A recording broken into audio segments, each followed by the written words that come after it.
Girl right here, and then we pop his ult, and let's see how well he does. He does really well. What just happened?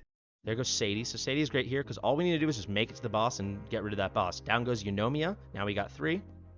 Sadie allows us to survive the Shriek. Oh, did he miss it? I missed it. Power creep is something that is crucial for a gacha game's longevity. But if it's done wrong, it can also single-handedly be the cause for its downfall.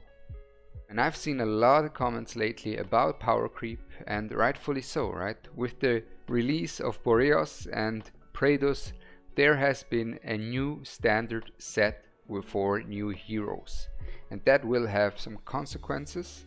And if the release of Boreas or Praetus will have a good or negative impact, I want to dive in right now, and I want to start off with how does good power creep look like and how does bad power creep look like, and then see, can we see the same traits within Moonton's Watcher of Realms as well with Boreas and Praetus. And the first up, I want to go over good power creep, and for that I want to take a closer look at Genshin Impact. So Genshin Impact is the biggest gacha game ever so far. It completely dwarfs Watcher of Realms. It even dwarfs Raid Shadow Legends. Like, it's multiple times as big as Raid Shadow Legends, and it's been going strong ever since its release.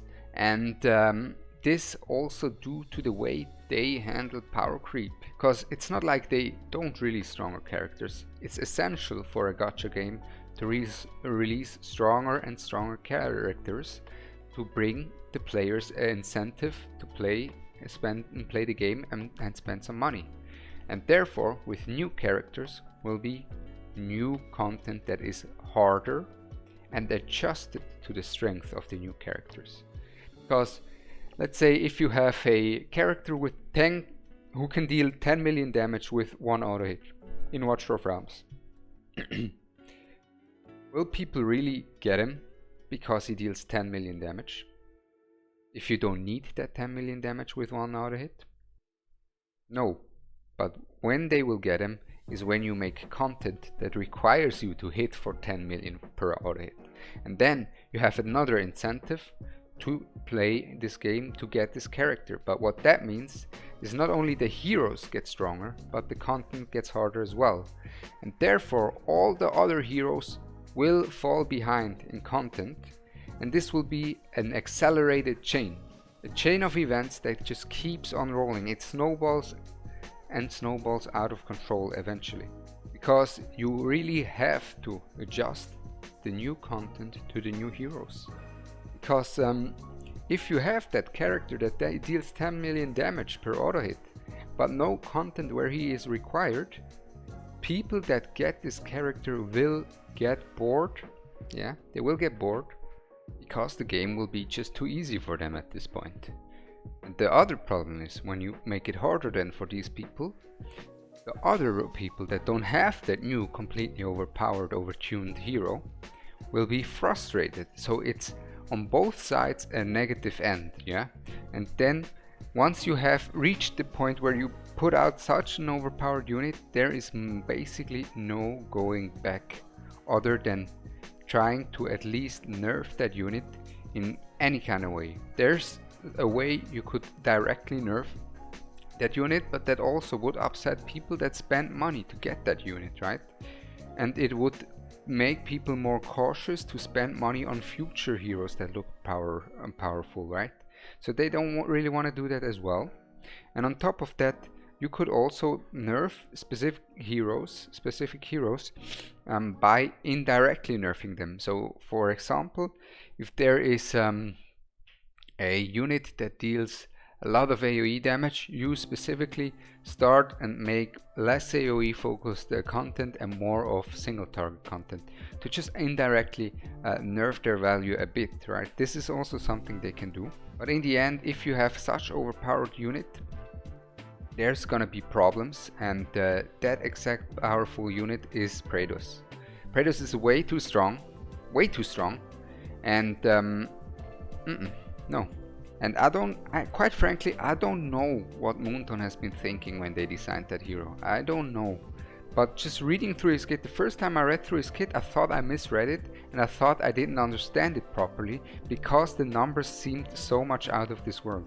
Like, his Lord skill deals 4000% true damage.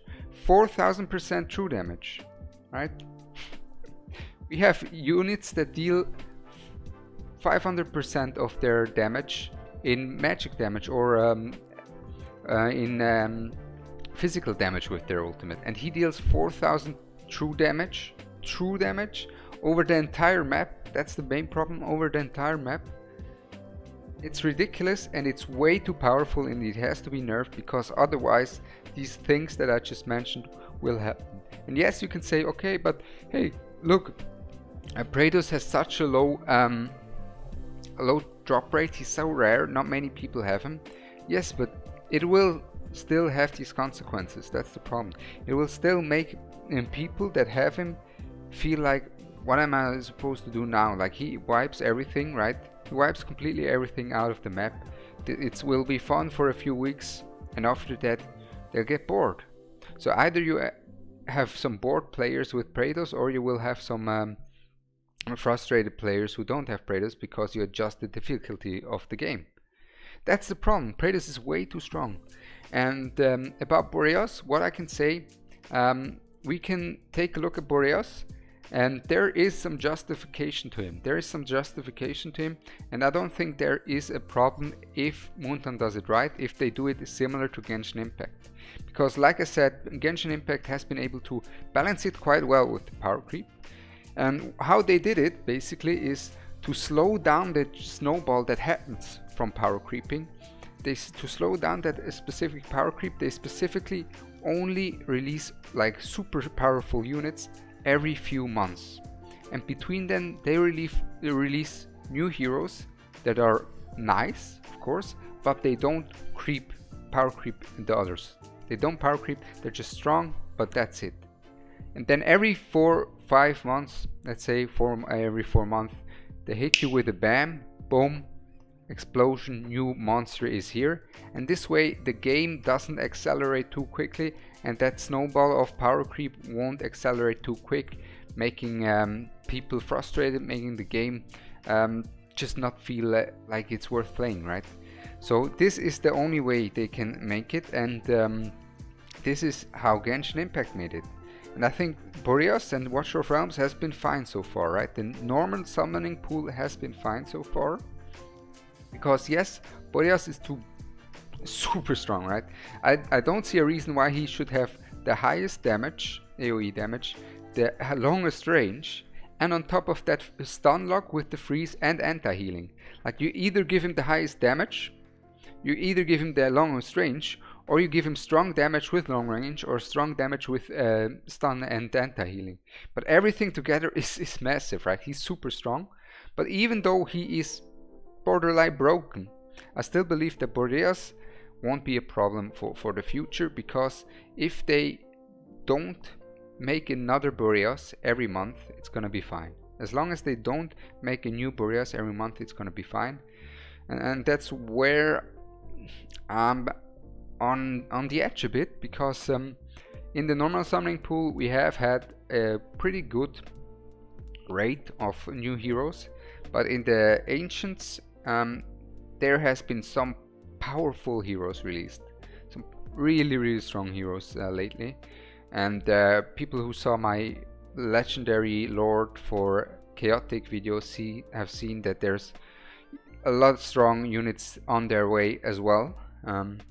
So about the Ancients, I'm a bit concerned, but overall I'd say if they do it right, if Moonton does it right, I think they can balance this power creep out, they can do things right if they don't release a new Boreas. And Praetus, he's just too strong. I believe he's an issue. and we can already see some of the consequences that came with the release of Boreas and Praetus, such as new extremely strong releases coming up with Lust, with Valderon, and they will just keep getting stronger, and luckily for us, Lust and Valderon are gonna be fighter units, and therefore they have some issues for survivability. They won't be able to reach the entire map, so that's good.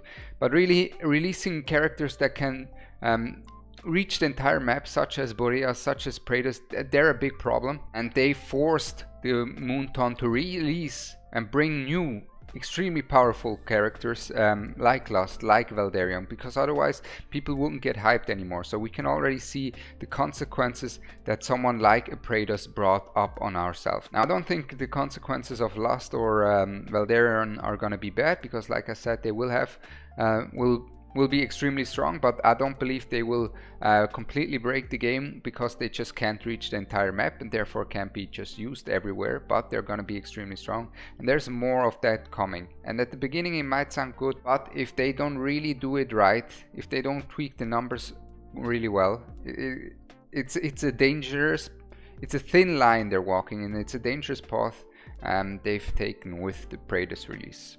Now people might say, oh, that's just because you don't have Praetus. No, I seriously love this game. I mean, I make tons of YouTube videos about it, right? And I want the best for the game. And I don't have Boreas either, right? I have Praetus and Boreas not, but I believe Boreas is fine. But Praetus is... it's ridiculous. It is ridiculous. And it's not healthy for the game to have such characters in there. Because I played gachas for 10 years plus. I played the OPTC, One Piece Treasure Cruise, back then, and there was a similar hero that came out also as a lord, basically as a captain, that was similar to Praetus, just borderline, not just borderline, turbo broken, and dwarfed every other hero in the game basically. He just he just came in, and I was like, okay, that's a problem. This game will go downhill, the difficulty of the game will go downhill, and that's exactly how it went. The difficulty ramped up with the new hero, because the people that got him needed some contest. They needed some contest, otherwise the game was too easy. And yeah, there's the only thing that balancing that whole thing out is Praetus being really, really rare, but even then I feel like there is consequences to his release, and this is where I stand on the current power creeping in Watcher of Realms. I believe if they do it right, they can. It's fine. If they do it right, it's fine. Like I said with the Boreas, just don't release another Boreas every month. It really depends on how Moonton handles it from here, and yeah, let me know what you guys think about the current power creeping that is going on in Watcher of Realms. Like, there has been quite some acceleration going in the last few patches. There's a lot of strong stuff coming, and yeah, let me know what you guys think. Other than that, I'm Ronaldo. I hope you enjoyed. Make sure to like, subscribe, and if you're subscribed, your summoning luck will increase. That's a fact. And other than that, I'm out. Peace.